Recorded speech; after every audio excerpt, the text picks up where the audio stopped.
Do të apeloj edhe do të luftoj deri gjykatën e kushtetues. Pasi që gjykata e apelit e ka kthyer dy provat, dy raportet policor mbi telefonave, me thonë prapë në gjykim, na e kemi ekspektuar atë gjykimin dënues.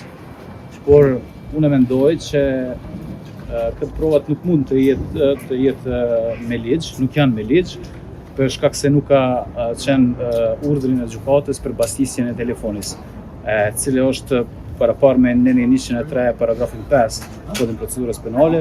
Do të thonë se cili telefon për me analizu, për me bë mbastisjen e telefonit duhet urdhrin e gjykatës. Këtu nuk ka qenë urdhrin e gjykatës. Do të apeloni? Po, do të apeloj edhe do të luftoj deri gjykatën e kushtetues. Se në gjykata e kushtetues së Shqipërisë e ka marrë një gjykim vitin e kaluar, një rast i njëjtë, Ineida Omerej është një rast edhe e ka marrë qëndrimin që mbastisjen e telefonit nuk mund të bëhet pa urdhrin e gjykatës.